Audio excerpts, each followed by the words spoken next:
Boa tarde a todos. Dando continuidade às aulas da nossa segunda jornada interdisciplinar, hoje nós vamos ter a presença da Ana Cristina Goulart e da Sara Terezinha Coraza. A Ana Cristina é enfermeira pela FISMA, pós-graduada em docência no ensino superior, técnico administrativo em educação pela UFSM e pesquisadora do GESIS. A professora Sara é educadora física, doutora e mestre em movimento humano pela UFSM, pós-doutorado pelo Instituto de Ciências Sociais e Pedagogias Especiais da República Tcheca, docente do Centro de Educação Física e Desportos da UFSM. Hoje elas vão falar sobre mobilidade. Uma boa aula a todos. Bom, então, boa tarde. A gente queria agradecer, então, o convite das gurias, da Prof. Melissa, Stephanie, a Manu, para participar dessa aula hoje, tá? Dando continuidade, então, à nossa jornada, tá? Hoje, eu e a professora Sara vamos falar sobre imobilidade, né, com foco maior sobre as ações não farmacológicas, tá? Em cima da imobilidade.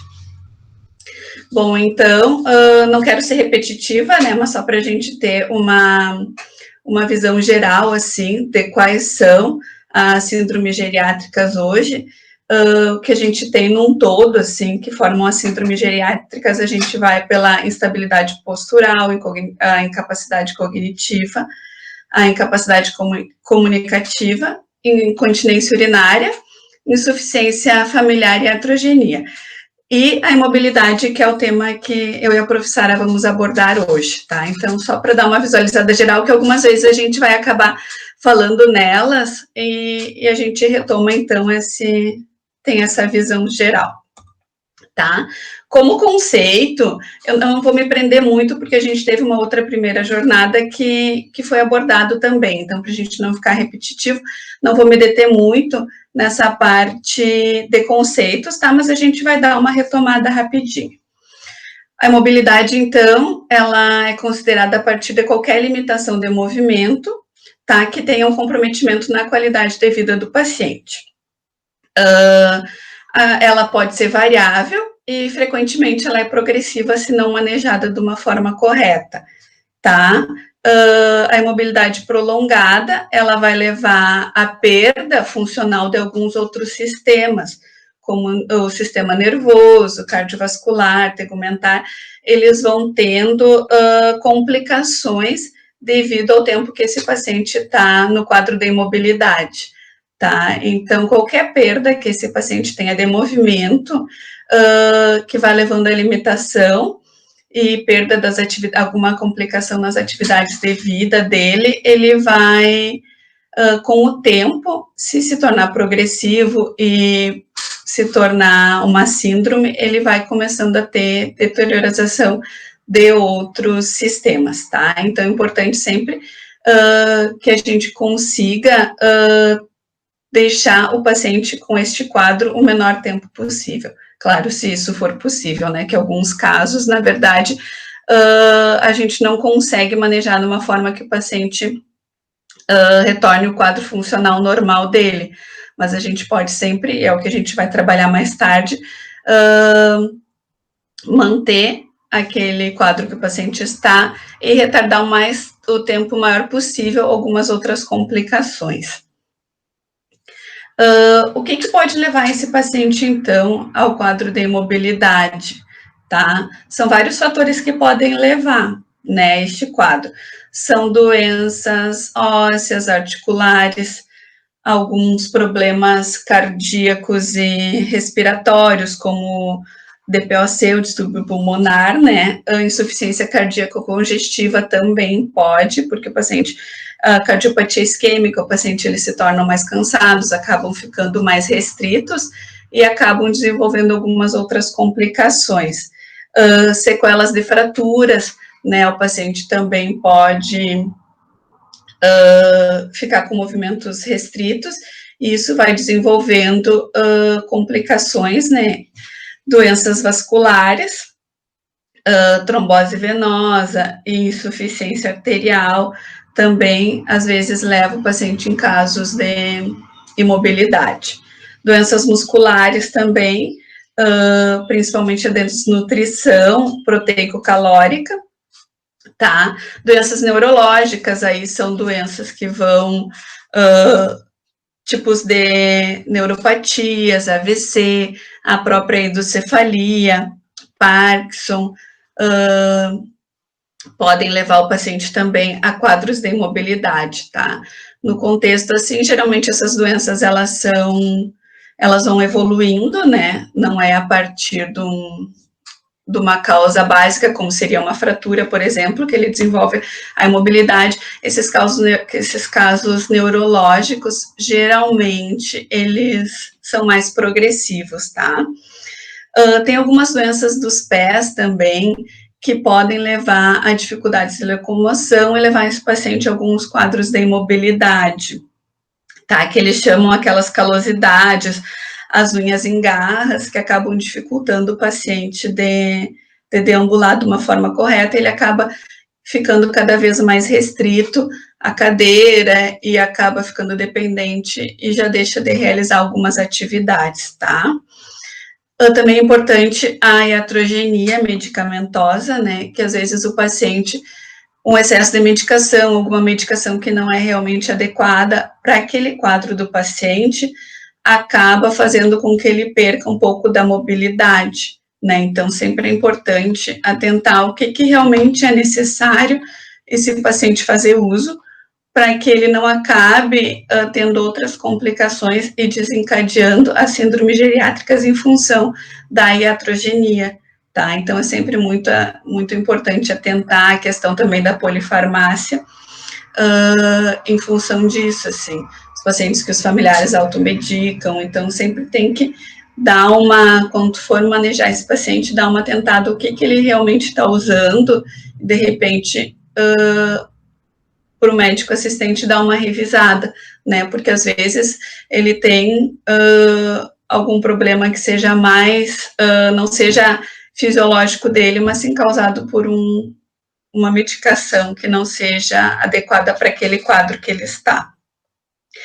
A parte neurosensorial também, né, o paciente com cegueira, o paciente surdo, principalmente os pacientes que adquiriram, né, que ficaram cegos por doença, por exemplo, pela diabetes, esse paciente, ele tem uma tendência a se adaptar com mais dificuldade, né, ao quadro de cegueira em função dele enxergar antes, né, diferente de um paciente que já é deficiente visual.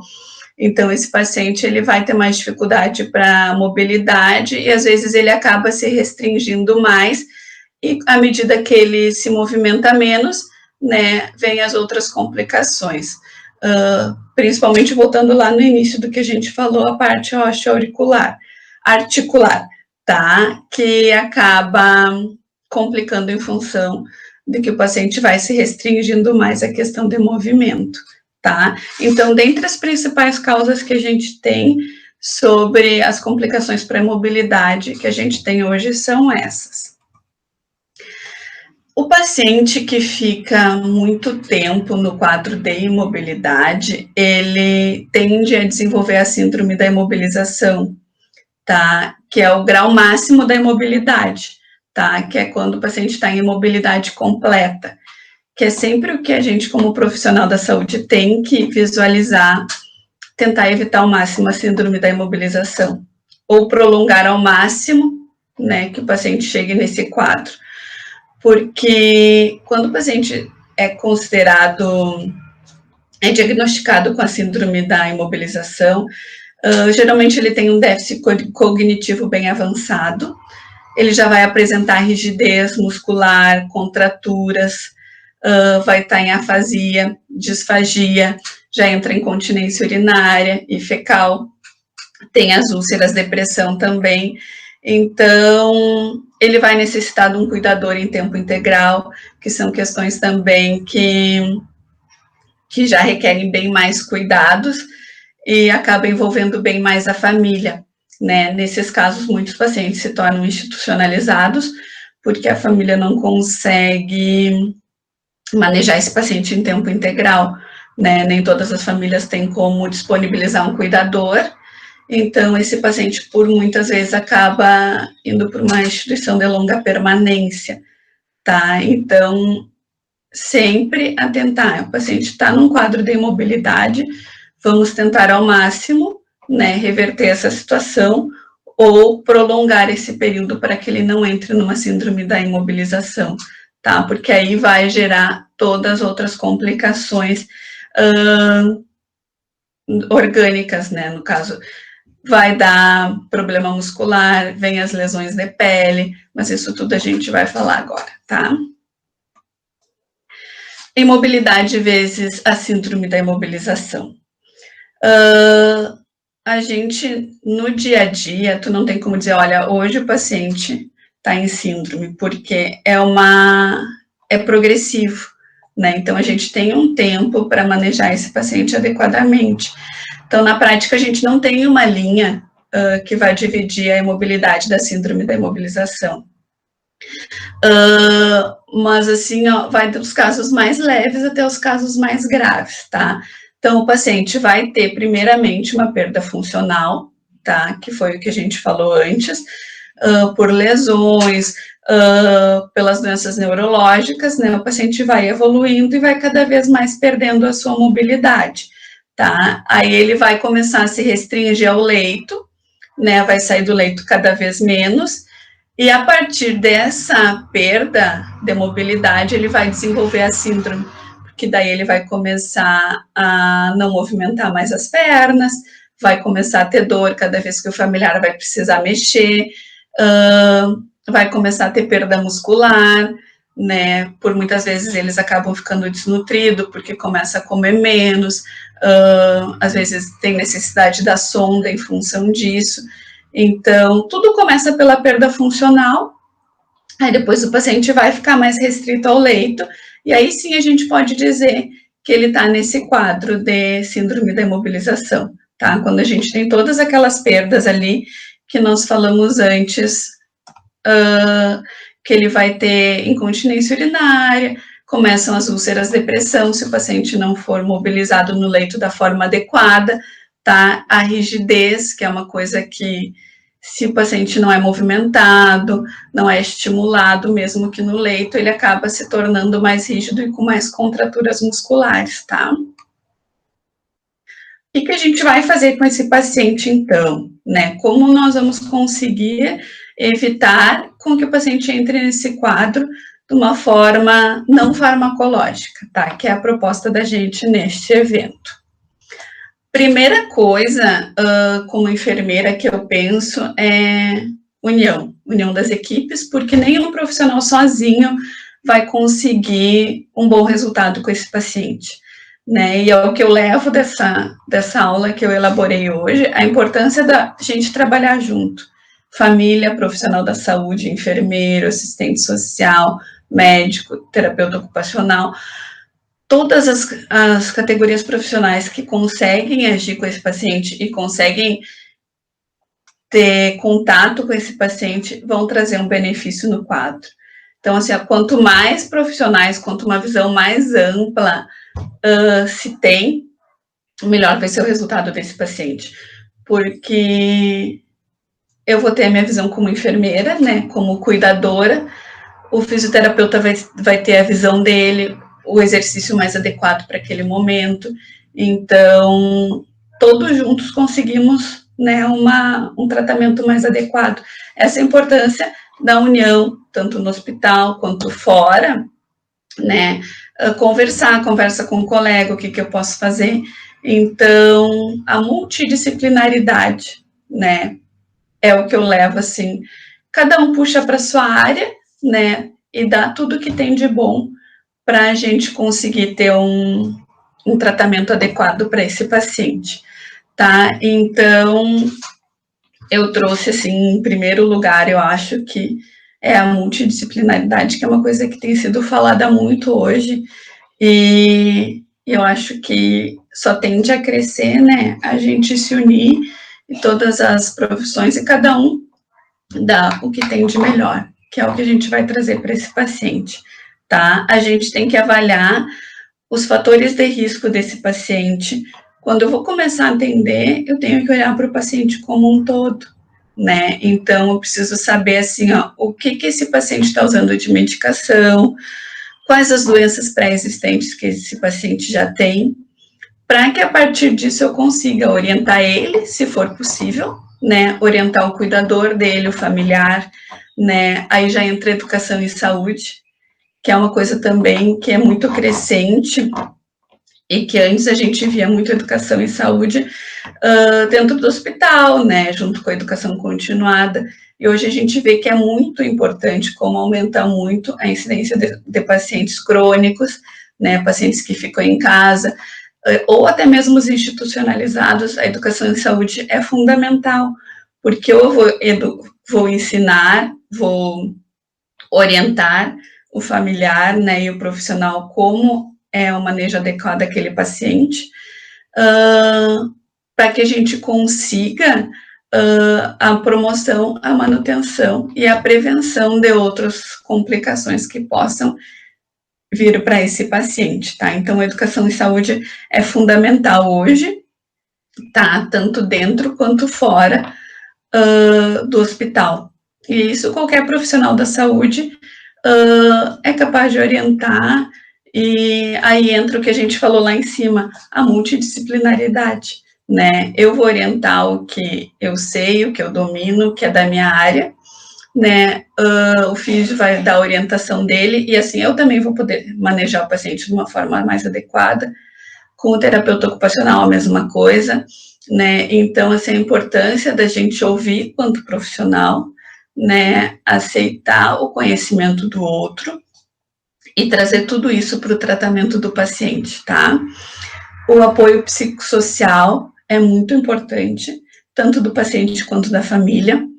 Hoje a gente já tem bastante trabalhos e aulas voltadas ao cuidador, né? Que eu acho que isso é fundamental, porque quem tem, quem teve, ou até mesmo quem ainda não teve um paciente crônico em casa sabe, né, o quanto é difícil, é cansativo, exige atenção, é 24 horas envolvido com esse paciente, então muito importante a atenção psicossocial, né, para que esse paciente não desenvolva um quadro de depressão em função da aceitação da condição clínica dele, a própria família que se mantenha, né, estimulada e positiva em relação à situação, para que ela consiga desenvolver uma atenção adequada também e manter esse paciente num grau de ânimo, de uma visão mais positiva frente ao futuro, tá? Um plano de reabilitação, o que eu vou fazer para melhorar esse paciente, tá? Quais as ações que eu posso tomar, o que eu posso orientar esse familiar a fazer, o que eu posso orientar esse paciente a fazer, como eu vou estimular esse paciente a fazer as atividades de vida dele, tá? Como eu posso adequar o fator ambiental do paciente, a casa dele, né, que ele consiga ter as atividades de vida diária dele, manter, ou pelo menos, se tiver que reduzir, que eu reduza pouco, né, porque é importante para a autonomia do paciente ele ainda conseguir fazer as atividades dele, nem que seja atividade de higiene, com ajuda, vai no banheiro, escova o dente, pente o cabelo, já é alguma coisa que ele está fazendo por ele mesmo, tá? Se eu precisar adequar para que ele consiga fazer isso, vou orientar a família, o que a gente pode colocar nessa casa que possa facilitar, o que eu preciso tirar dessa casa para que possa permitir com que o paciente se locomova com segurança, que ele consiga fazer a higiene dele com segurança, né? O que eu vou conseguir adequar no fator ambiental para que esse paciente consiga realizar as atividades dele. Preciso tirar um tapete, preciso atentar essa escada, eu preciso um corrimão aqui vai ajudar bastante, né? Essa visão que o profissional tem que ter quando ele vai avaliar e quando ele vai montar um plano de reabilitação para esse paciente, tá? Sempre com o foco de evitar o máximo de tempo o paciente restrito ao leito, né, para a gente evitar aquelas complicações, a gente evitar do paciente ter muita perda muscular, do paciente fazer uma trombose de ficar muito tempo sentado, o paciente começar a ter as contraturas. Então, assim, sempre que possível, evitar ao máximo a restrição do paciente ao leito, estimular a saída, nem que seja para ficar na cadeira, leva lá fora, o paciente pega um sol, né, para a parte respiratória dele, isso também é muito bom, não só para a parte muscular, né. E, de novo, vem a iatrogenia, né, não é em vão que hoje ela está entre os gigantes da geriatria, né, porque, infelizmente, acontece muito, o paciente, às vezes, com medicação que não é adequada para ele, acaba desenvolvendo outras síndromes geriátricas, tá? Como eu vou manejar esse meu idoso, então, né? Eu já vi de uma forma geral. Agora eu trouxe para você separadinho, porque assim, mas o paciente que eu assisto, ele tá acamado. O paciente que eu assisto, ele ainda tem mobilidade. O que eu posso fazer a mais, tá? Eu coloquei separadinho para vocês, então. Um paciente que tem perda da mobilidade, mas que ele ainda consegue caminhar, ele sai do leito. O que eu posso fazer? Se possível, eu vou estimular a deambulação, sempre, tá? Isso pra gente no hospital, que eu sei que é muito difícil, eu quanto enfermeira sei, que às vezes a gente tem que cuidar de 20 pacientes, cada profissional, 10 pacientes, 20 às vezes, quando a escala está apertada. Então, assim, é difícil eu chegar lá no quarto, estimular o meu paciente a caminhar, levar ele para o chuveiro. É bem mais demorado do que eu dar um banho no leito, né? Isso é fato. Às vezes eu tenho 8 banhos para dar numa manhã, fora a medicação, fora os sinais vitais. Então, assim, é difícil, né? Mas a gente, depois que começa a ver a importância disso, tu sempre, né, tu vai tentar ao máximo tu conseguir. Então, tanto em casa quanto no hospital, o próprio fisioterapeuta que vai lá, vamos estimular esse paciente a caminhar, vamos auxiliar ele nas atividades dele, vamos auxiliar ele ali no banheiro, pentear o cabelo, se não pode sair do leito, ele pode pentear o cabelo igual, né? Então, vamos promover algumas atividades para diminuir o quadro também, o risco de ter uma depressão. Se a gente promove a atividade, ele se ocupa, movimenta, dá um ânimo para esse paciente e vai auxiliar também, tá? Cuidar sempre os degraus, os tapetes, né? Geralmente na casa dos idosos eles adoram um tapete. Então vamos cuidar, se é possível tirar, vamos tirar, porque como ele já não tem, né, uma marcha como ele tinha antes, esse problema de marcha pode fazer com que o pé enganche no tapete, né?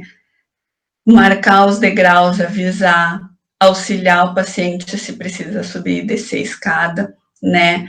Cuidar da alimentação, por muitas vezes os idosos eles têm alteração do apetite, têm perda de apetite. Então, assim, vamos garantir que ele está comendo o que é adequado para ele, que ele vai estar tendo uma nutrição adequada, ele já tem um risco maior de anemia, doenças crônicas pré-existentes. Então, a gente olhar para o que ele está comendo, né, e orientar ou preparar, né, sempre não pelo mais fácil, mas tentar também pelo mais nutritivo para ele, tá? Meu paciente está na cama, né, eu não posso estimular, eu não posso promover atividades físicas, ele está restrito ao leito, o que eu faço? Então, eu vou ajudar, primeiramente, na higiene desse paciente, né? Sempre um banho de leito, secar bem o paciente, manter a integridade da pele, tá? Porque no que a gente perde, que a gente tem uma lesão, já é uma porta de entrada, né? O paciente ter uma cicatrização adequada quando ele é restrito ao leito, já não é mais a mesma coisa. O paciente vai ter mais demora para cicatrizar. Se é um local onde está fazendo uma úlcera de pressão, pior ainda, porque o paciente fica mais tempo naquela posição, já dificulta mais aquela pele de se recuperar, de regenerar. Então, assim, ó, sempre na hora do banho, eu vou dar uma analisada, eu vou ver como tá a pele daquele paciente. Durante o banho, passa aquele creme hidratante, já promove uma massagem que vai estimular a circulação da pele, né? Então, eu vou manter higiene, né? Eu vou evitar lesões de pele fazendo isso. Eu vou alternar o decúbito desse paciente com frequência para manter o conforto, para o paciente não ficar muito cansado. Geralmente esse paciente tem as preferências dele, tem lados que ele não vai gostar, mas é importante a gente dar uma insistida, nem que deixe por menos tempo, né? Mas sempre ele tem tendência a querer ficar daquele jeitinho, mas assim, ó, vamos mudar. Se o paciente ele não consegue me dizer como tá, vamos avaliar, né, a fisionomia, o aspecto desse paciente, ele tá cansado, ele tá com cara de dor, vamos avaliar e vamos manejando, mas é importante a gente, eu não tô com o paciente 24 horas por dia, né, mas tem o cuidador, tem o filho, então vamos orientar, olha, vamos mudar ele mais seguido de lado, explicar o porquê, né, cuidar as proeminências ósseas, vamos botar uma almofadinha, vamos pôr uma bolsinha, um coxinzinho aqui, né, cada vez que mudar, tentar mudar em bloco, né, para que o paciente não tenha dor. Se ele é restrito ao leito e ele ainda me ajuda, ótimo.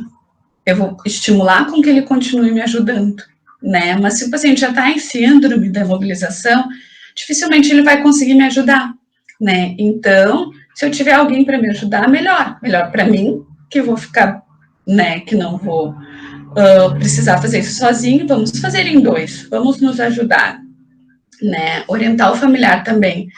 Chegou alguém, vem aqui, me ajuda, vamos mobilizar, mas sempre fazer alternação de decúbito e evitar a lesão de pele, tá? Porque esse paciente vai ter uma demora maior para cicatrização, tá?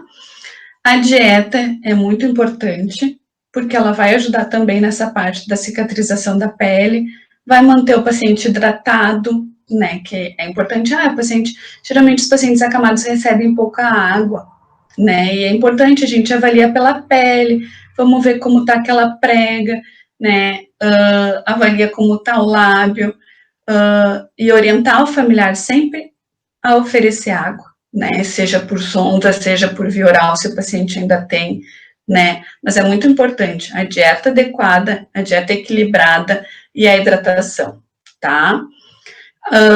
Retirar do leito sempre que possível, né, que seja para dar o banho dele lá no banheiro, coloca na cadeirinha, dá o banho, a higiene é bem melhor, o paciente vai se sentir bem melhor.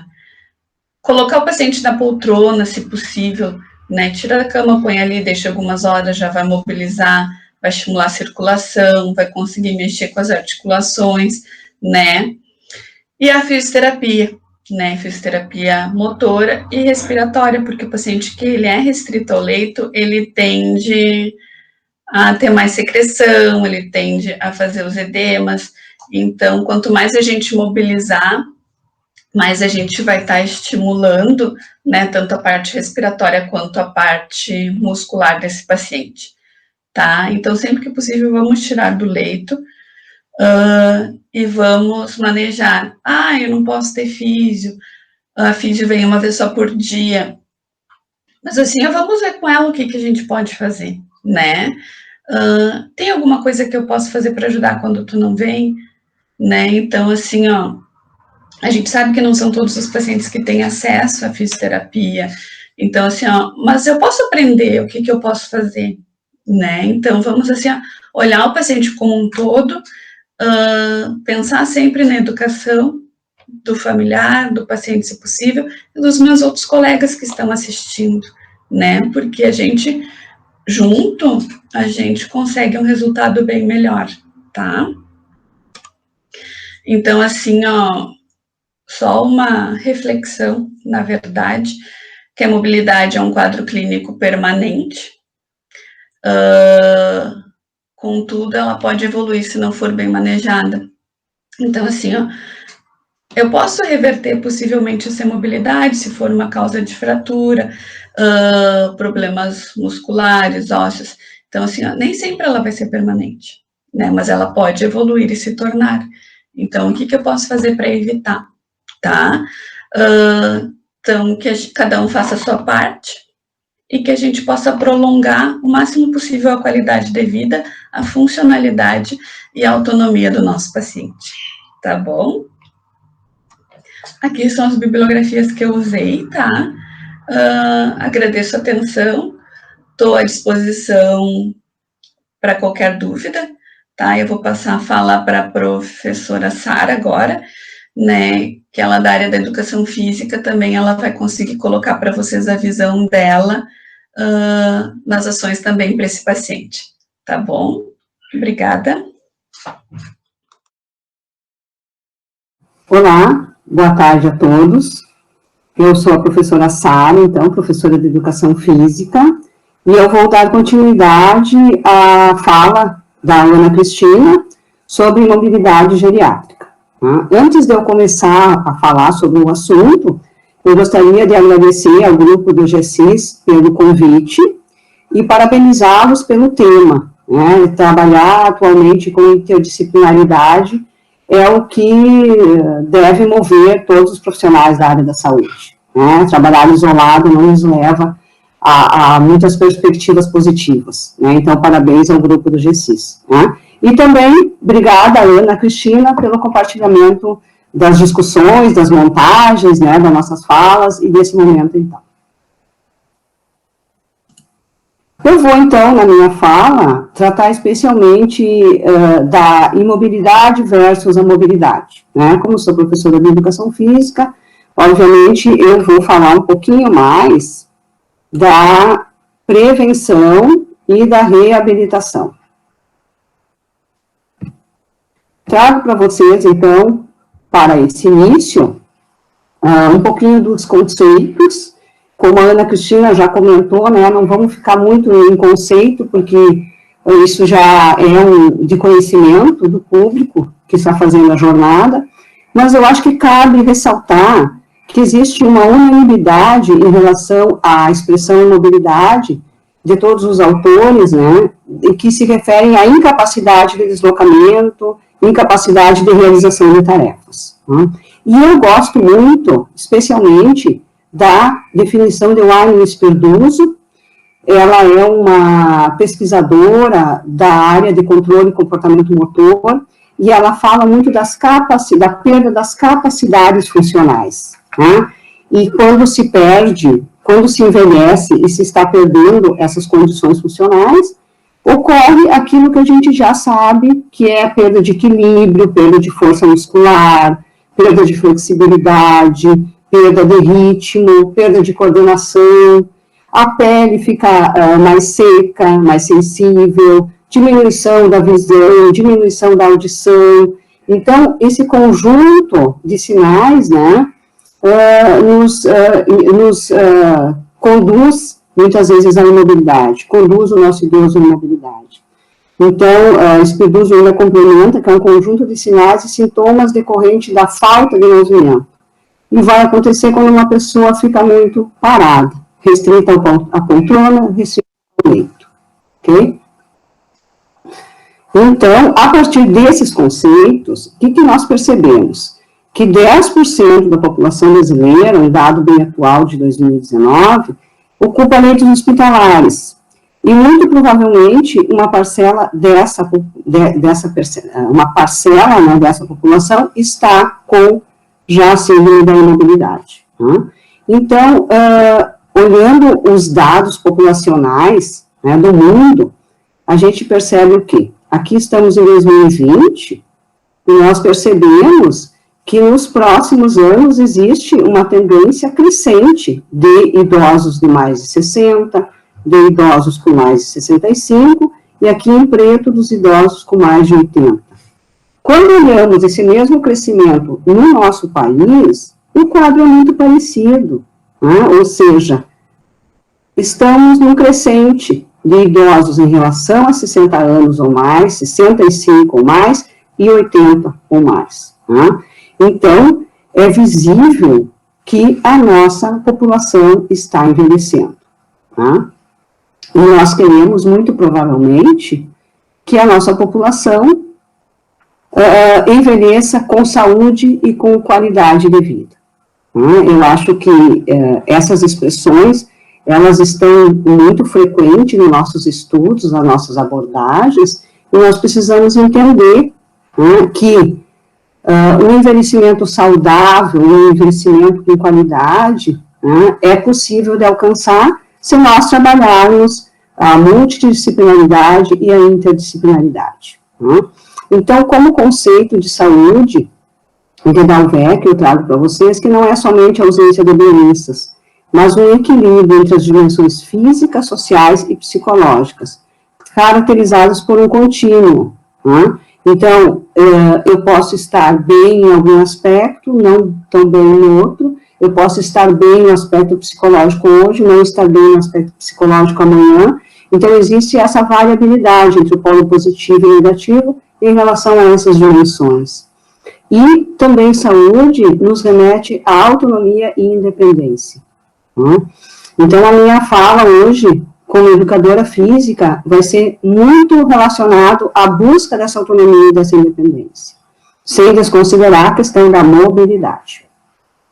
Como qualidade de vida, a definição é um pouquinho mais ampla. A qualidade de vida é a forma como cada indivíduo vive no seu dia a dia e no que diz respeito ao seu estilo de vida. As escolhas aprendidas, as escolhas adotadas durante a vida, as condições de vida, nem todos têm uma moradia satisfatória, nem todos têm um grau de escolaridade que permite compreender determinados aspectos de mudança que está ocorrendo, com o próprio indivíduo. Entra a questão da saúde, e a saúde a gente sabe que é multifacetada, existem vários aspectos da saúde, implica transporte, segurança, aspectos materiais da vida, e historicamente, nesses aspectos que já estão determinados e socialmente construídos. Ainda como qualidade de vida, nós temos a percepção do indivíduo sobre a sua saúde, educação, transporte, etc. Então, como é que o idoso está percebendo esses aspectos bem variados na sua vida e no seu dia a dia? Então, eu acho que é sempre muito interessante nós sabermos que a saúde está dentro da qualidade de vida, mas que existem inúmeros fatores que conduzem o indivíduo a ter uma qualidade de vida um pouquinho melhor, uma qualidade de vida um pouquinho pior. Bom, mas eu acho que não tem dúvida que nós queremos um envelhecimento saudável. Nós queremos que o nosso idoso, que o nosso adulto já vá fazendo um trabalho de prevenção, para chegar bem na velhice. Então, eu trago aqui para vocês, se nós queremos que uma população envelheça com menos doença, mais saúde, e qualidade de vida, nós precisamos apostar na prevenção. Nós costumamos dizer que a saúde é uma poupança. Então, a gente não pode começar quando já está com 70 anos, ou melhor, é mais indicado começar com menos de 70 anos. Claro que a gente tem muitos idosos que acabam recebendo algumas informações e começam tarde, a cuidar de sua saúde. Mas o que a gente deve fazer é começar já na juventude, na fase adulta, para chegar bem na velhice. Quando nós temos essas informações e quando nós temos condições de tomarmos atitudes relacionadas a esses elementos preventivos, é o que nos cabe fazer. Então, o que eu trago para vocês, que uma das formas de nós trabalharmos essa prevenção e de nós evitarmos a imobilidade é através da atividade física e do exercício. Acho que não tem dúvida nenhuma, atualmente, da importância da realização do movimento. Então, o nosso idoso precisa o quê? Precisa movimentar-se. Mas o que ele vai fazer? Ele pode fazer várias coisas. Ele pode andar de bicicleta, ele pode brincar de pular corda, ele pode brincar como criança no balanço, e ele pode até Desenvolver atividades funcionais, do tipo, eu vou ao mercado fazer compras, né? Obviamente que temos que saber dosar o que se compra, né, a quantidade, né, evitar muito peso, né, mas é necessário sim que se carregue um pouco de sacolas, é necessário sim que se faça caminhadas, né? Então, não tem dúvida nenhuma que existem várias possibilidades de movimento, né? Mas é necessário, nessa primeira abordagem, talvez, nós entendermos o que é atividade física e o que é exercício, né? Qual é a diferença de um e outro, é a mesma coisa? Né? O que é isso? Né? Então, eu trago para vocês as definições de Kaspersky e Narras, né, que falam que a atividade física é um movimento corporal produzido de maneira voluntária e que vai resultar num gasto energético acima dos níveis de repouso. Né? Então, a atividade física, ela nos remete a coisas do nosso dia a dia. Nós vamos, ao invés de pegar o elevador, subir alguns lances de escada. Né? Preciso ir ao segundo andar. Ao invés do elevador, eu vou usar a escada. Né? Preciso ir à padaria. Vá caminhando à padaria. Né? Preciso fazer jardinagem, né? Manutenção do meu jardim. Eu posso fazer... eu mesmo posso fazer, não preciso contratar alguém, eu já estou fazendo uma atividade física, já estou me movimentando, e ao mesmo tempo aquilo tem uma intenção, né, de deixar o meu jardim mais bonito, tirar ervas daninhas, etc. Né? Então, a atividade física nos remete a gasto energético acima dos níveis de repouso. Quando falamos em exercício, esse sim, então, é uma situação mais planejada, organizada, estruturada, repetitiva, que vai objetivar desenvolver a aptidão física e a reabilitação orgânico-funcional. Né? Então, no exercício, nós temos aquela atividade lá do projeto, né, que é 2 vezes por semana, o professor faz um aquecimento, parte principal da aula e um relaxamento no final. É aquela atividade realizada lá na academia, é aquele exercício lá no estúdio, né? Ou eu posso também, sozinha montar o meu exercício 2 vezes por semana, quando eu me proponho a caminhar. Eu vou caminhar 40 minutos 2 vezes por semana. Isso é um exercício. Né? Então, o exercício ele tem uma fundamentação mais organizada, mais planejada e ele vem a ser repetido 2 a 3 vezes na semana, né, para alcançar os objetivos adequados. Então, aqui alguns exemplos para vocês de atividades de vida diária que o nosso idoso pode fazer, deve fazer, para tentar evitar ou retardar a imobilidade. Né? Lavar a louça. Então, vocês vão ver aqui, assim, ó, muitas das atividades que hoje em dia, nesse período de isolamento, devido à pandemia da Covid-19, os nossos idosos estão sendo bastante estimulados a fazer, não só os idosos, mas os adultos, né? Muitos que não faziam antes, hoje estão fazendo, né? É o lavar a louça, né? É o lavar roupa, é fazer a jardinagem, é varrer a casa, o passar um pano de chão na casa, é aspirar o chão, né? É caminhar ao mercado, à farmácia, um passeio. Claro que isso aí hoje a gente vê com certa restrição, né, principalmente com o idoso que está sendo sugerido sair um pouco de suas residências, mas numa situação de vida normal, o idoso deve fazer, né? Deve vestir-se, deve calçar, né? Então, indo ao encontro do que a Ana Cristina comentou anteriormente, nós devemos dar ao idoso autonomia, enquanto ele tem condições de fazer, de realizar tudo isso, né? Fazer a higiene, né? Então, é necessário, muitas vezes, ter quem está cuidando do idoso, ou até o cuidador dos próprios familiares, eles devem ter a ideia do que o idoso tem condições de realizar e estimular para que ele realize. Né? Isso vai fazer com que ele realize a tarefa, né?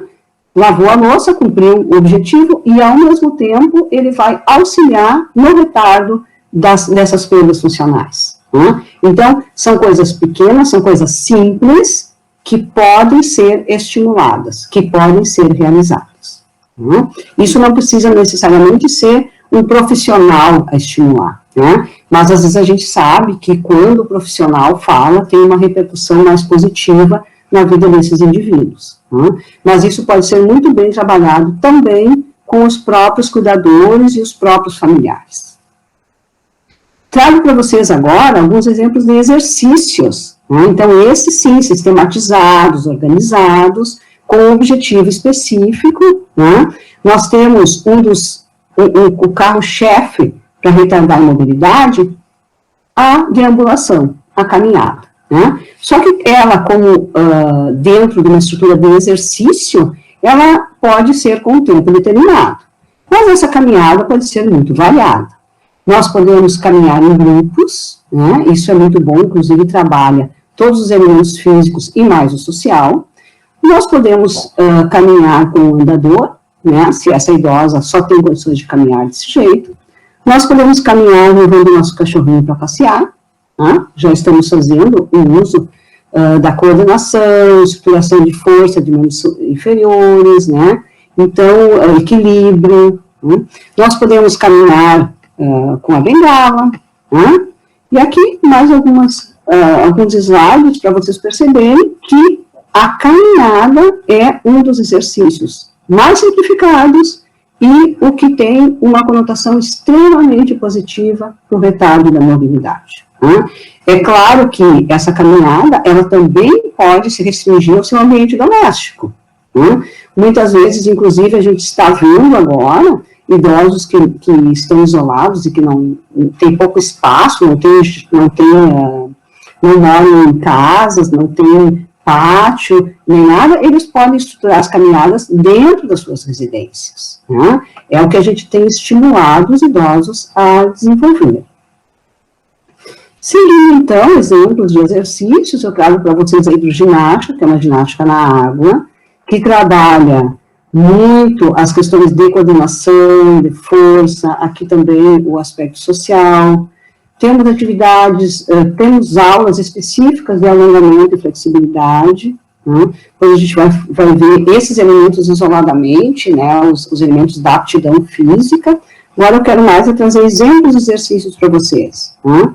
Temos a dança, né? A dança é uma atividade extremamente prazerosa para o idoso, para o adulto também, né? Essa dança ela pode ser em grupo, ela pode ser individual, né? Ah, eu não tenho par, não tem problema, vai dançar igual, né? Então, aqui a gente vê, por exemplo, o que a dança desenvolve? A dança desenvolve coordenação, desenvolve fortalecimento de membros inferiores, desenvolve coordenação, tem um aspecto social, tem um aspecto emocional.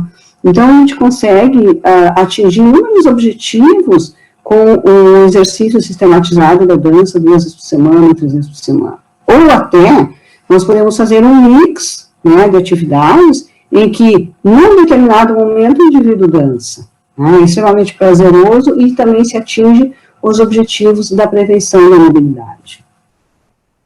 Temos hoje, com muita, assim, variação, o Pilates, né? Nós temos Pilates com aparelhos, nós temos Pilates de solo, nós temos hoje, inclusive, o Pilates funcional, em que ele ele agrega mais elementos para a busca da saúde física, né, do idoso.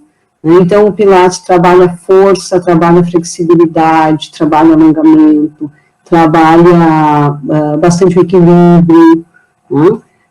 Temos ainda a yoga, né, o yoga, né, que é um exercício bastante procurado por idosos também, que buscam muitas vezes diminuição da ansiedade, um bom entendimento das perdas funcionais que eles estão tendo e buscando assim, uma harmonia enquanto indivíduo, né, como um todo. Então, a yoga traz isso, mas do ponto de vista físico, também trabalha força, trabalha equilíbrio, trabalha coordenação, trabalha muito o aspecto respiratório, que é extremamente importante, né, as trocas respiratórias para fortalecimento do sistema cardiorrespiratório.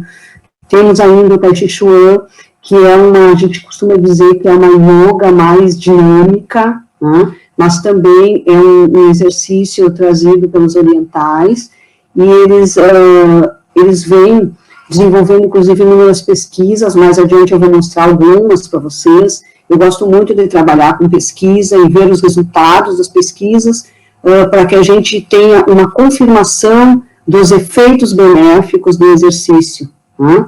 Então, quando a gente pratica o Tai Chi Chuan, percebe-se que existe toda uma harmonização, uma estimulação respiratória, existe aqui o envolvimento da coordenação motora também, do equilíbrio, né? Então é um exercício bastante suave para idosos, bastante procurado. Temos tido muito êxito na prática do Tai Chi Chuan, de maneira geral, nos profissionais do movimento.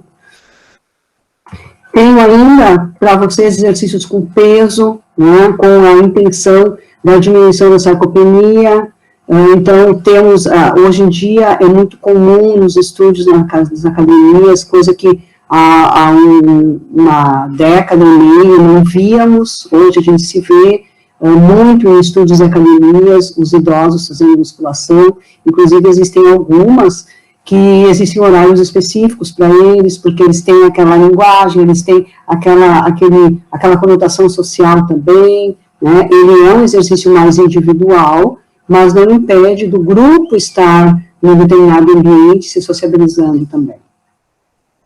E temos, hoje, com bastante enfoque positivo em relação aos seus efeitos, a ginástica funcional, onde ela pode reunir todos os elementos importantes relacionados a essas perdas funcionais, tá? Então, podemos, num trabalho de ginástica funcional, trabalhar com o peso do próprio corpo, podemos trabalhar com outros pesos, né? Podemos trabalhar situações de equilíbrio, flexibilidade, coordenação, ritmo, resistência aeróbica, resistência anaeróbica. Então, é uma série de elementos significativos e importantes que podemos juntar no desenvolvimento da ginástica funcional, né? Eu até coloquei ela em negrito, porque ela é a bola da vez em relação aos benefícios que nós podemos proporcionar aos nossos idosos. Então, assim, só para fazer um resgate em relação com esses exercícios que eu mostrei para vocês, o que na verdade é desenvolvido, né? Alguns eu já fui citando, mas eu deixei em destaque aqui o equilíbrio e a força, porque são os dois elementos da aptidão física e da capacidade funcional que são os mais importantes para evitar a imobilidade, né? Então, o equilíbrio, a gente tem como definição que é aquela condição, assim, equilíbrio, em qualquer situação, nós estamos em equilíbrio. Se nós estivermos em pé, nós estamos em equilíbrio, ou em pé unipodal, estamos em equilíbrio, bipodal, estamos em equilíbrio, sentados numa cadeira, estamos em equilíbrio. Então, é a condição que nós temos do centro de massa, né, do centro de gravidade, estar dentro da base de apoio, né? Então, inúmeras atividades hoje em dia, onde o indivíduo se desloca, ele pode experimentar situações de equilíbrio. Prioritariamente, desenvolvemos equilíbrio estático e equilíbrio dinâmico dentro das nossas atividades. A força, a gente não pode pensar que para evitar a mobilidade, nós só vamos fazer força de membros inferiores, né? Mas podemos e devemos também fazer força de membros inferiores, juntamente com força de membros superiores, juntamente com preensão manual, né? Então, a preensão manual também é a força do segmento manual, ela é extremamente importante para o indivíduo apoiar objetos, manipular outros objetos, né? Trabalhar com as situações da vida diária, né? Trabalhando força também de mão, né? Juntamente com a força, força de mão, a gente vê a importância da coordenação motora fina, né? Que é aquele elemento que se estimula quando se trabalha bordado, pintura, tricô, crochê, que muitos idosos gostam de fazer, e alguns ainda têm condições e continuam executando. Então, aquela coordenação motora fina, ela é extremamente importante, e ela vai ser transferida para abotoar um casaco, para conseguir fechar o zíper de uma jaqueta, né? Para situações minuciosas, né? Até mesmo para pegar um objeto pequeno e transportar para outro lugar, né? Então, junto com a coordenação motora fina, a gente vê a coordenação motora ampla, que é aquela possibilidade de sincronizar movimentos de braços com movimentos de pernas, né? Movimentos variados. Faz um movimento com o braço direito e outro movimento com o braço esquerdo. Então, essas estimulações, elas podem ser desenvolvidas dentro do exercício, né? Temos a resistência aeróbica, que é muito vista dentro da hidroginástica, dentro das caminhadas, mas, por isso que eu ressaltei na caminhada, tem que ter um tempo determinado de caminhar. Não pode ser uma caminhada de 2 minutinhos, né? Tem que ser um tempo maior de caminhada para proporcionar essa resistência aeróbica, né? Temos ainda a flexibilidade, né, que é a melhoria daquela amplitude articular, né? Quanto menos fizermos trabalhos de alongamento e flexibilidade, mais restritos vão ficando nossos movimentos, né? Então, isso também é importante para essa saúde funcional, né? E ainda o tempo de reação, que é aquela condição do indivíduo de reagir rapidamente a um estímulo, né? E que, com o tempo, principalmente a partir dos 40 anos, estabilizamos e vamos num decrescente, né? Esse tempo de reação, então, quando começamos a estudar essa variável dentro da educação física, ela era restrita às questões relacionadas a esporte, né, ao início de saídas, no atletismo, saídas na natação. Hoje em dia, não. Hoje em dia, a gente vê que o tempo de reação, principalmente o tempo de reação de escolha, ele está muito presente nas atividades de vida diária. Por exemplo, eu estou na minha cozinha, vou pegar uma xícara, né, lá no armário, e a xícara escorrega da minha mão. O que eu faço? Eu posso, muitas vezes, eu tenho tempo de ir com a outra mão interceptar, mas às vezes eu não consigo, eu vou com o pé, né? Então, quando eu tenho esse tipo de atitude, eu estou usando um tempo de reação, né? Ele é consciente, o registro, o estímulo vai até o sistema nervoso central, e ele volta em forma de movimento, só que é muito rápido, né? Então, se eu tenho trabalhado o tempo de reação durante o exercício, eu posso muito bem transferir para as atividades de vida diária. Um outro exemplo muito comum do uso do tempo de reação é quando o indivíduo tropeça e consegue evitar a queda, né? Muito provavelmente, se isso acontece, é porque ele está com bom fortalecimento da musculatura dos membros inferiores e também do tempo de reação, né? Então, esse tempo de reação é uma variável que eu costumo sempre dizer, ele pode ser trabalhado, mas a gente tem que dar uma atenção especial para ele, para montar exercícios de acordo, né? Então, quando a gente vai ver, esses são os elementos mais importantes dentro da promoção do exercício, né? São os benefícios que nós vamos ter do ponto de vista da aptidão física ou capacidade física e motora. Nós temos ainda, né, como benefícios, a melhoria do fluxo respiratório, que de certa forma eu comentei dentro das atividades aeróbicas, a questão cognitiva, né? Mas nós precisamos trabalhar isso. Como é que nós promovemos o cognitivo dentro das nossas aulas, né? Fazendo com que o indivíduo recorde movimentos, fazendo com que o indivíduo traga um movimento novo para dentro da aula, fazendo muitas vezes a colocação de uma série, e depois ele tem que lembrar da sequência da série, né? E podemos ainda, como profissionais, estimular para que ele use o cognitivo no seu dia a dia. Como, por exemplo, vai ao mercado sem listinha de compras, né? Tente recordar o que você precisa comprar e lá no mercado faça um exercício cognitivo da recordação, né? Dentro das suas casas, né? Pequenos jogos, leituras, né? Leituras e depois a descrição para alguém do que você leu, né? Tudo isso, dessa forma, se trabalha o cognitivo. Mas dentro do exercício, a gente pode também promover o cognitivo. basta termos estratégias adequadas. Melhoria da postura, né? Nós percebemos muito quando trabalhamos com idosos, né, que eles vêm e dão o depoimento de que eles estão com uma postura mais adequada, mais bonita, né? Alguém falou que eles estão com uma postura mais bonita, né? Isso geralmente é fruto do alongamento e da flexibilidade.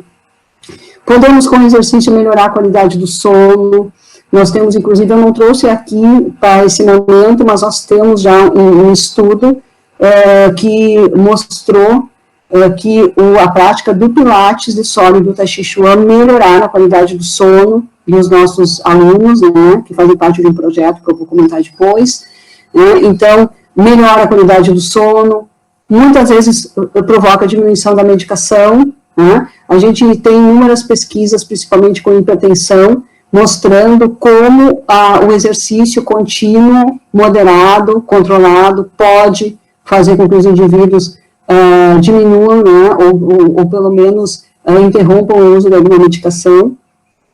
Temos também os benefícios emocionais, né, já temos hoje comprovações da ativação dos neurônios, principalmente a dopamina e a serotonina, né, como hormônios que provocam o prazer, provocam aquele bem-estar depois da realização do exercício, né? Então a gente percebe isso, já existem muitos estudos comprovando isso, e a gente percebe, inclusive, nos depoimentos dos indivíduos. Né? E temos também o aspecto social. Né? A gente percebe que os idosos são muito movidos pelo social. Né? Eles gostam de frequentar grupos, se não gostam, quando começam a frequentar grupos, eles começam a ver a importância disso, e agora mesmo nessa situação de isolamento, a gente tem feito alguns estímulos para que eles continuem com o social através das mídias sociais, né, tendo sempre um controle para não exagerar no uso, mas o social também é bastante importante e é promovido pelo exercício. Falando um pouquinho para vocês da questão da reabilitação, né, porque até agora eu falei só em prevenção. Né? Quando a gente fala em reabilitar pacientes, né, é muito importante tentar reverter, né, usando esses elementos que eu citei anteriormente. Né? Óbvio que se o indivíduo não consegue fazer o exercício, ele tem que ser estimulado dentro das suas residências, como a Ana ressaltou anteriormente, com os cuidadores, com o fisioterapeuta, com o terapeuta ocupacional, com os próprios familiares. Né? Então, o que é importante, né? A atenção dos profissionais que estão em contato, né? Não tem dúvida nenhuma. Um elemento muito importante aqui é a questão da particularidade do indivíduo, né? O histórico de vida, qual é o problema de saúde dele, né? Se ele ficou acamado ou não, se ele tem condições ainda de sair do leito, se ele está restrito ao leito, quais são os procedimentos clínicos, as medicações que ele está usando, né? Então, tem que se fazer uma análise do indivíduo como um todo, para ver que condições que ele tem de começar a reabilitar. Né? Ainda, né, de acordo com o CINTA 2013, a estimulação da movimentação articular, sistema musculoesquelético e neurofuncional. Então, que tipos de movimentos eu posso proporcionar a ele, que tipo de estímulo que eu posso dar a ele, de ele fazer sozinho, né? É muito importante a estimulação da independência, da autonomia, né? Principalmente porque ele perdeu muito isso, né? Então, aos poucos, dentro das condições do indivíduo, é importante começar com esses pequenos movimentos e depois passar para movimentos mais exigentes um pouco, né? Dentro mesmo das suas residências. Né? E ainda, segundo Pereira e Guedes, né, num processo de reabilitação, deve-se tentar melhorar as condições físicas, mas não só físicas, as intelectuais, as psicológicas e as sociais. Né? Compreendendo, então, um programa, né, durante o qual o paciente vai progredindo e vai mantendo o máximo grau de independência possível. Né? Então, tentar recuperar muitas coisas que ele fazia antes, né, dessa situação de imobilidade e tentar sempre trabalhar de acordo com as condições do indivíduo. Vou passar agora a mostrar algumas pesquisas que nós temos usado dentro do nosso grupo de estudo, e algumas, inclusive, realizadas pelo próprio grupo, e o objetivo dessas pesquisas é reforçar a importância do exercício e reforçar principalmente que nós devemos olhar para as coisas atuais que estão sendo produzidas, porque elas que devem ser os sinalizadores para as nossas futuras atitudes. Então, eu trouxe esse trabalho aqui para vocês, de Gonçalves e colaboradores, que fez uma avaliação da força muscular inspiratória e expiratória de idosos praticantes de atividade física e sedentários. Foram trabalhados nessa pesquisa 136 idosos em 2 grupos, né? O primeiro grupo com 72 sujeitos, que fez só caminhadas livres, tá? Por 3 vezes por semana, variando de 45 a 60 minutos. E o segundo grupo era um grupo sedentário. Tá? Para análise da pressão inspiratória e expiratória foi utilizado o manuvacômetro, e os resultados foram significativos para o grupo. Eles fizeram, então, uma divisão desse grupo em tercis. Né? O primeiro grupo, de 65 a 69, teve melhora da pressão inspiratória. O segundo grupo, de 70 a 74, teve melhora da pressão inspiratória, e o último grupo também teve melhora da pressão expiratória. Para a pressão expiratória, só houve diferença significativa do grupo de 70 a 74 e do de 75 a 80. Tá? Então, é um estudo bastante interessante. Tá? Esse estudo que eu trago para vocês é um estudo de Burt e Frell, que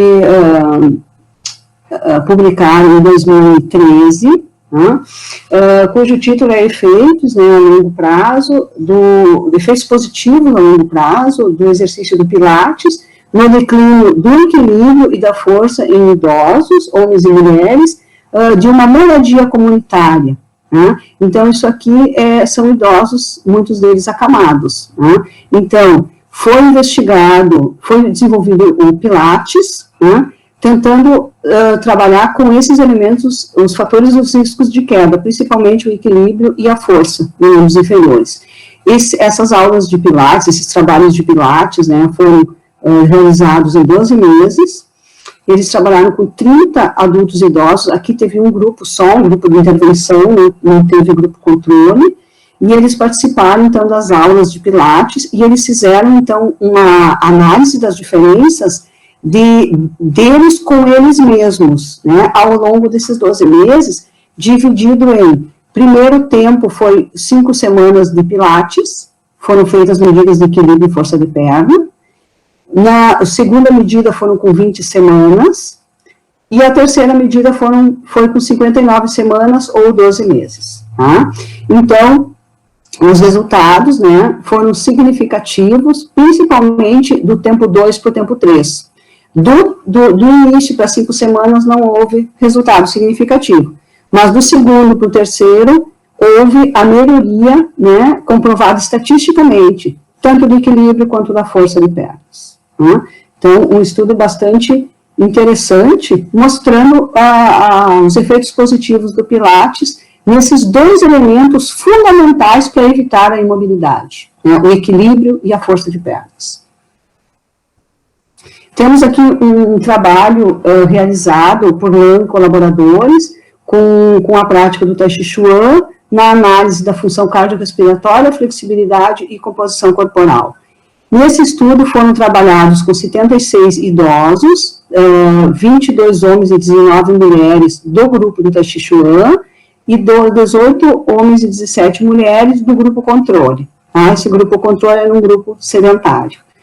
O que foi realizado? As aulas de Tai Chi Chuan, então, com enfoque no ritmo, coordenação motora, inspiração e expiração, deslocamento, movimentos balanceados, cadenciados, foi trabalhado 20 minutos de alongamento, 24 minutos da técnica do Tai Chi Chuan, inclusive o estilo Tai Chi Chuan usado aqui é o Qigong, que é com idosos que são iniciantes na modalidade, então os exercícios são um pouquinho mais segmentados, mais didáticos, até chegar à construção de rotinas.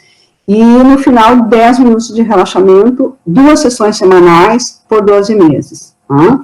Vocês percebem que os trabalhos geralmente são de intervenção a longo prazo. Tá? Por quê? Porque a curto prazo não se tem muito efeito. Tá? Depois eu vou mostrar um trabalho nosso, que se nós talvez prolongássemos, nós teríamos um efeito melhor. Então, houve melhora na captação do oxigênio dos homens, né, do Tai Chi Chuan, com 26,9 mililitros de quilogramas por minuto, e nos sedentários 21,8. Tá? Nas mulheres do Tai Chi Chuan, 20,1 mililitros por quilograma minutos, e nas sedentárias 16,5. Tá? Então, percebe-se que a captação do oxigênio dos praticantes do Tai Chi Chuan foi bem superior. Quanto à composição corporal e a flexibilidade, trouxe para vocês essa tabelinha que mostra que, em relação à composição corporal, os homens praticantes do Tai Chi Chuan tiveram 22,7 quilogramas por metros quadrados, e no grupo controle 23,1. Tá? E nas mulheres, de 23,1 para as praticantes do Tai Chi Chuan, e grupo controle 24,2. Aqui não houve diferença estatisticamente significativa, nem no grupo dos homens e nem no grupo das mulheres. Mas quando nós olhamos a média, a gente percebe que em relação ao índice de massa corporal, tanto os homens quanto as mulheres tiveram uma diminuição, tiveram menores índices do que os que não praticaram. E quanto à flexibilidade, foi realizado a análise em graus, e aqui sim houve diferença estatisticamente significativa. Do Tai Chi Chuan de 69,1 para o grupo controle 53,4 dos homens, e das mulheres 79,3 de quem praticou Tai Chi Chuan, para 68,7 do grupo controle. Né? Então, os benefícios, né, em relação a essas 3 variáveis analisadas, com 12 meses de Tai Chi Chuan, de prática de Tai Chi Chuan. Aqui eu trago para vocês um estudo desenvolvido pelo grupo, né, meu grupo, onde nós analisamos a coordenação motora de idosos praticantes de hidroginástica. Então, nós fizemos uma análise através de um protocolo de Andriotti e Okuma. Esse aqui é um painel que a gente coloca na parede, e ele faz análise de 4 elementos de ordem motora manual, que é colocar uma chave numa fechadura, um plug numa tomada, rosquear uma lâmpada e depois digitar o número 9 num disco dos telefones antigos. Tá? Essa tarefa, então, nessa tarefa foi feita a análise de idosas praticantes de ginástica versus idosas que só desenvolviam atividades domésticas. Essas idosas do grupo 2 eram donas de casa, então elas desenvolviam aquelas atividades de vida diária que eu citei anteriormente. Lavavam louça, lavavam roupa, varriam casa, varriam pátio, etc. Faziam sua higiene. Né?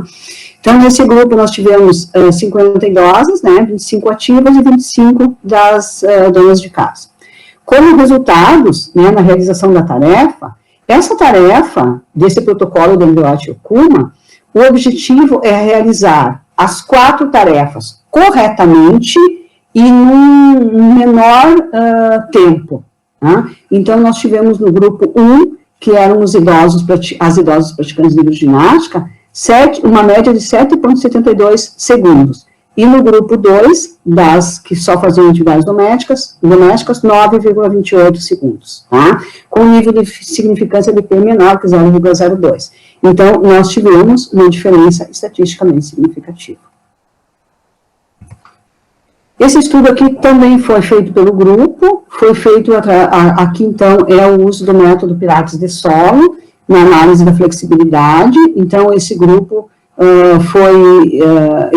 era de mulheres que faziam pilates, né, 2 vezes por semana, e outro grupo controle de idosas sedentárias. Tá? Então, o objetivo, né, foi verificar a flexibilidade da quadril e cintura escapular dessas mulheres idosas após 12 semanas de treinamento. Então, aqui foram 24 sessões. Tá? Os resultados analisados, então, nos mostrou que o grupo Pilates, as idosas do grupo Pilates apresentou melhora nos movimentos de flexão de quadril, flexão de ombro, adução de ombro e abdução de ombro, tá? Comprovado estatisticamente. Tá? Então, esse grupo Pilates obteve uma melhora de pré para pós-teste.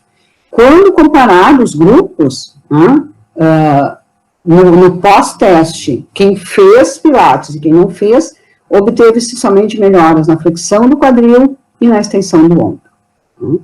Então, talvez se nós tivéssemos um tempo maior de sessões, né, nós poderíamos ter resultados mais significativos em relação à diferença entre os grupos. Só que quando a gente trabalha com intervenção e traz os idosos para trabalhar num espaço particular, né, ou público, mas ele tem que se deslocar, nós temos, em geral, inúmeras perdas. Né? É diferente do que trabalhar numa moradia comunitária, né, num asilo. Esse estudo aqui é um estudo que nós estamos agora, ele não foi publicado ainda, né, mas foi o tema de dissertação de mestrado da aluna Damiana Costa, e foi objetivado analisar a influência do Pilates de solo sobre a força muscular respiratória e a capacidade funcional do idoso. Nós trabalhamos com um grupo de intervenção e um grupo controle, ambos os sexos, com idade de 60 a 79 anos, né? Então, um grupo fez parte do projeto do Pilates e outro grupo não. Né? Foram analisadas, então, a teste de caminhada de 6 minutos, para a capacidade funcional, e para a força muscular respiratória, utilizamos também a manivrocometria. Como resultados, obteve-se aumento das pressões inspiratórias e expiratórias, né, com o grupo de intervenção, o grupo Pilates, além da melhora do teste de caminhada de 6 minutos. Né. Mas, quando nós comparamos um grupo com o outro, não houve diferença significativa de nenhuma variável. Né. Então, aqui, novamente, nós pensamos que talvez ampliar o tempo de aula poderia nos dar um resultado melhor. Foram só 18 semanas. Esse estudo também é um estudo que não foi publicado ainda, né, com o Pilates de solo, e o objetivo foi fazer uma análise do desempenho cognitivo e da aptidão funcional. Para a análise cognitiva foi utilizado o Mini-Mental, e para a aptidão funcional foi utilizado os testes de Hinkley-Jones, né, que faz uma análise de força, de flexibilidade, de preensão. Então, o grupo, novamente, grupo Pilates, né, grupo intervenção e grupo controle, era o mesmo grupo do estudo anterior, né, e os resultados que nós tivemos, então, dentro do grupo do Pilates, né, de pré para pós-teste, houve diferença nos membros, na força de membros inferiores, força de membros superiores, flexibilidade de membros inferiores e apreensão de mão direita e esquerda. Tá? Quando comparado os grupos em relação ao pós-teste, só houve diferença na flexibilidade de membros inferiores. Tá? E trago para vocês agora o último estudo, que foi um estudo que foi defendido agora recentemente, eu orientei, né, um trabalho de conclusão de curso, cujo objetivo era analisar o efeito da conjugação, agora sim, então, do Pilates de solo e do Tai Chi Chuan. Né? Nós temos um grupo de trabalho, e nesse grupo nós temos um projeto de extensão que começou somente com o Pilates de solo, com os idosos, e agora nós já temos a incorporação do Tai Chi Chuan ao Pilates de solo. Então, esse foi o primeiro trabalho, na verdade, esse foi o segundo trabalho realizado com essa conjugação. O primeiro foi com análise da qualidade do sono, né?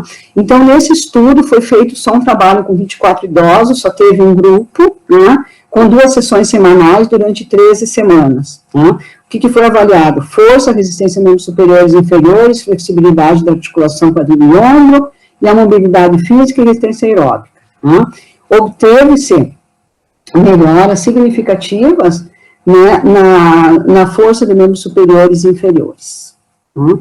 Então, a gente pode perceber que talvez, né, fazendo um tempo maior de trabalho, nós poderíamos ter também benefícios nas outras variáveis. A gente até percebeu que as outras variáveis tiveram uma melhoria das suas médias, mas quando utilizado o teste estatístico, nós não tivemos a comprovação. Bom, indo para a parte, então, conclusiva, né, da minha fala, eu gostaria só de trazer para vocês uma reflexão, né? Obviamente que eu, como educadora física, venho defendendo a importância da prevenção, estamos fazendo prevenção, né, junto aos nossos trabalhos, aos nossos grupos, mas é muito importante, quando a gente aborda essa temática, reforçar a importância da interdisciplinaridade, né? Nós mesmo no grupo, nós temos a presença de fisioterapeutas, educadores físicos, constantemente chamamos nutricionistas para as suas falas, mas talvez seria muito importante nós termos alguém da área médica junto ao grupo, alguém talvez da enfermagem, alguém talvez da terapia ocupacional, né, para incorporar novas ideias, novas ações em benefício dessa população. Então, a interdisciplinaridade, hoje em dia, é um elemento de extrema importância, né, para nós conseguirmos ter êxito nas nossas ações, né. Também a importância, ressaltando a fala da Ana Cristina, do trabalho dentro das nossas residências, né, conscientizando os familiares, conscientizando os cuidadores, na busca de promover autonomia e independência do idoso, né. De nada adianta o profissional trabalhar esses elementos e lá nas residências a família, os cuidadores fazer tudo pelo idoso, né. E a gente percebe que os idosos, eles têm um grau de acomodação à medida que alguém faz por eles, né? Então, se nós queremos promover a autonomia e a independência, nós devemos fazer com que o próprio indivíduo, dentro das suas condições, realize pequenas tarefas, né? E também, como último elemento que eu trago aqui na reflexão, a importância dos órgãos públicos trabalharem com os profissionais da saúde, né? De nada adianta eu dizer que caminhar é importante se os nossos idosos não têm espaços públicos para caminhar. Se vocês recordam as fotografias que eu passei anteriormente, todos os ambientes são ambientes agradáveis, ambientes com bastante espaço, ambientes sem barreiras, né? E na nossa sociedade, nós temos esses espaços, e na nossa sociedade, nós temos calçadas em condições dos nossos idosos caminharem, né? A nossa estrutura física é muito deficitária, né? Então, se nós não tivermos o auxílio dos órgãos públicos trabalhando conosco, dificilmente nós podemos dizer para os nossos idosos irem caminhar, né? O que eu percebo, assim, do ponto de vista prático, às vezes até o caminhar para se deslocar ao lugar do exercício, né? Junto aos nossos grupos, os nossos idosos constantemente fazem esse comentário, né? Em 2019, teve um período de muita chuva, nós tínhamos alguns idosos que não conseguiam ir ao projeto para desenvolver o exercício, porque eles não conseguiam ter segurança para se deslocar das suas casas até o ponto de ônibus, né? Então, o que a gente nota? Que os órgãos públicos devem trabalhar conosco, tentando diminuir essas barreiras, dando mais condições de deslocamento para a comunidade em geral e também para o idoso, né? Para reforçar essa importância dos órgãos públicos, eu trouxe aqui para vocês um estudo que eu desenvolvi no meu estágio de pós-doc na República Tcheca, juntamente com a minha orientadora, Itka Vaskova, que foi sobre a análise da qualidade de vida de adultos brasileiros e tchecos, né? Foi uma revisão sistemática, e nesse estudo eu pude comprovar que os nossos idosos brasileiros, eles têm bem menos autonomia, eles se movimentam bem menos, eles têm bem menos independência do que os idosos tchecos, né? Os idosos tchecos, eles caminham mais, eles andam mais de bicicleta, eles vão a cafés, eles têm um lado social independente muito mais apurado, né? Mas, então, o que a gente percebe? Claro que é da cultura, né? Já existe um movimento cultural em muitos países, eu diria na maioria dos países europeus, para que isso aconteça, mas também existe muita facilidade considerando os ambientes onde os idosos estão atuando, né? E para isso, então, eu trouxe alguns registros para vocês que eu fiz lá, do período, isso aqui até é especialmente de andar de bicicleta, foi um outro estudo que eu realizei lá. Então, nós podemos ver com muita propriedade como os idosos andam de maneira autônoma de bicicleta, né? Vocês podem ver pelas fotografias aqui, uma série de idosos esperando o semáforo abrir, idosa no parque, idoso no parque, idosos esperando o sinal abrir também de bicicleta, mais um idoso no calçadão, um idoso passando a ponte, outra idosa, né? Então, eles andam de bicicleta, eles caminham com mais autonomia, eles são muito estimulados a isso, mas tem esse detalhe das estruturas, né? Aqui, ó, as ciclovias para andar de bicicleta que nós não temos, né? Ciclovias para caminhar que nós não temos. Aqui eu trouxe para vocês um outro registro, que não é de bicicleta, mas olha com que facilidade essa mãe leva o carrinho do bebê para dentro do ônibus, né? Eles têm, inclusive, dentro dos ônibus espaços para os indivíduos levar os carrinhos, né, de bebê, e também as bicicletas, né? Se eles podem fazer um percurso de bicicleta e depois, se tiver uma lombada, alguma coisa, eles pegam o ônibus, sobem a lombada e depois eles continuam com a bicicleta. Então, mas o que eu trago aqui para vocês? Olha com que facilidade a mãe coloca o carrinho de bebê dentro do ônibus, né? Então, isso é relacionado, está intimamente relacionado com a preocupação do ambiente e que diz respeito, né, a essa questão multidisciplinar também, né, dos nossos gestores, né? Então, eu fecho a minha fala, né, agradecendo a atenção de vocês e deixando, então, um pouquinho, né, do que a gente tem desenvolvido, das nossas preocupações e principalmente da prevenção quanto à síndrome da imobilidade, né? Eu agradeço a atenção de vocês e me coloco à disposição para questionamentos.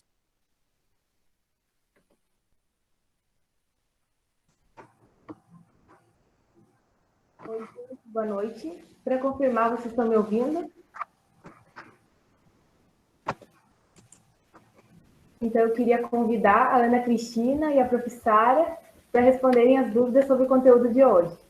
Boa noite. Boa noite. Boa noite a todos. Boa noite. Eu posso começar a ler a primeira? Pode. Tá. O isolamento promovido pelo Covid, assim como a diminuição das atividades diárias dos idosos, pode favorecer a síndrome da imobilidade? E como podemos trabalhar para melhorar esse caso em idosos na sua casa? Eu não sei se eu posso começar? Ou tu quer começar, Ana? Pode começar. Não, pode começar. Agradeço a questão do Rui, né? Sempre bastante participativo na jornada, né, Rui? Bom, essa questão do exercício do idoso durante a Covid-19, ela é bastante interessante, né? Eu acredito que primeiramente, teríamos que ver, assim, ó, o que o idoso já estava fazendo antes do isolamento, tá? Se ele antes já fazia alguma atividade, se ele antes já tinha alguma estimulação do fisioterapeuta, ou do terapeuta ocupacional, ou da própria família, ele deve continuar a realizar esses movimentos em suas casas, tá? E se ele tem condições, ele deve, assim, ó, estruturar um ambiente na sua casa adequado, né? Então, se ele tem uma sala com muitos objetos, ele deve limpar a sala, deixar um bom espaço para movimentação. Se ele tiver um pátio, e em dias ensolarados, ele deve utilizar o pátio, porque o sol, vitamina D, a gente sabe também que tem uma importância significativa na saúde, tá? Então, ele pode e deve desenvolver exercício durante a Covid, né? Mas guardando as, assim, considerações, né, importantes sobre o seu estado, tá? Então, a estimulação acho que deve ser dada, sim, né? E particularmente nós estamos desenvolvendo um projeto de orientação virtual com os idosos, e assim a gente tem percebido o quanto para eles é significativo receber aulas e fazer aulas durante esse período de isolamento. Exatamente porque eles estão bastante restritos, né, em suas residências. Tá? Seria isso. Obrigada, prof. Ana Cristina, quer comentar um pouco?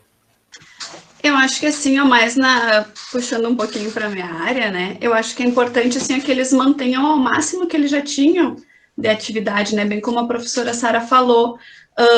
E claro, eles não estão saindo na rua, eles diminuíram bastante as atividades, mas em casa eles podem continuar mantendo, como foi falado na aula agora da professora, né, passa uma vassoura na casa, continue esse movimento, né, se não pode ir na rua, se não está indo no seu grupo de atividade, faça essas atividades em casa, né, porque, como ele colocou ali, pode chegar a síndrome? Não, né, porque a síndrome é um conjunto de fatores, né, o que pode sim ele ficar com imobilidade pela falta do exercício, né, que vai gerar outras complicações que ele de repente já tenha. Então, por isso a importância dele conseguir manter o mínimo das suas atividades de vida diária, tá? Obrigada. Como lidar com o idoso permanentemente acamado? Existem exercícios próprios para essa categoria? E quais procedimentos podemos e devemos adotar? O paciente acamado, na verdade, ele já tem uma série de cuidados, né, de rotina, assim.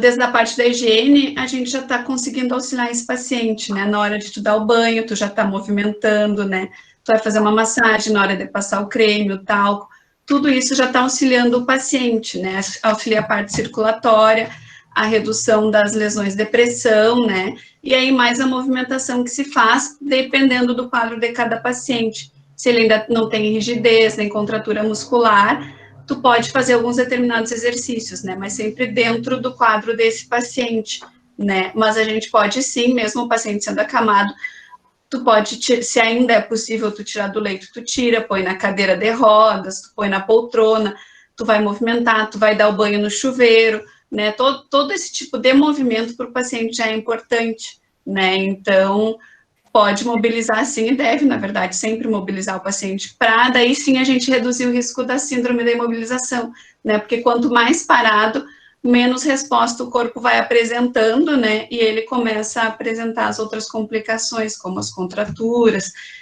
sarcopenia, enfim, que a gente falou durante as 2 aulas.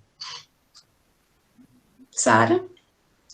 Eu acho que eu não teria nada a acrescentar, né? Porque o paciente acamado é bem a área da Ana Cristina, né? E aí Mas, a questão dos exercícios, as gurias também comentaram na aula, né? Que daí são exercícios mais próprios do fisioterapeuta em si, né? Mas o exercício que a gente em casa pode fazer é esse, tu vai estar sempre movimentando, né? Para diminuir a rigidez do paciente e para evitar as úlceras de pressão, na verdade, né? Exercícios mais específicos daí só com o físio, né? Com o terapeuta ocupacional, de repente ainda consegue algum tipo de exercício. Obrigada. Um comentário interessante que a gente teve do Fábio é sobre as práticas marciais chinesas, que as oriundas da região norte priorizam o desenvolvimento dos membros inferiores e as do sul daquele país priorizam os membros superiores. Aí eu não sei se você tem alguma coisa para comentar sobre isso. Eu gostaria, porque deu a entender que o Fábio tem certo conhecimento sobre as práticas orientais, né? Comentou sobre o Tai Chi Chuan, comentou sobre a yoga, e eu só gostaria de salientar que esse estudo que eu apresentei do Lang e colaboradores, ele foi desenvolvido por indivíduos utilizando, porque assim, o Tai Chi Chuan, ele tem vários tipos, né? E nesse estudo que eu apresentei, era especialmente o Qigong, que são exercícios mais segmentados, né? Então, mais movimentos de braços separados de movimentos de perna, e depois, assim, com várias repetições, aí sim a tentativa de uni-los, tá? Mas que é muito particular, é muito próprio para quem está iniciando a prática do Tai Chi Chuan, tá? E com o yoga, que ele comentou ali, eu não trouxe nenhum estudo, mas a gente tem tentado trazer algumas coisas também para a prática dos nossos trabalhos, né? Porque é realmente uma prática também que está crescendo bastante o interesse por parte de adultos e idosos, como eu comentei ali na minha apresentação. Obrigada, Fábio, pelas tuas considerações. As perguntas foram essas. Se alguém tiver mais alguma dúvida, pode enviar no Instagram também, que a gente repassa para as profs. Gostaria de agradecer pela aula. Ela foi muito proveitosa, eu acredito, para todos os ouvintes. Agradecer a disponibilidade de vocês e por também estarem acompanhando a nossa jornada. A gente que agradece, agradeço o grupo pelo convite, né? Foi super importante, a jornada está sendo, assim, ó, muito proveitosa, né? E foi...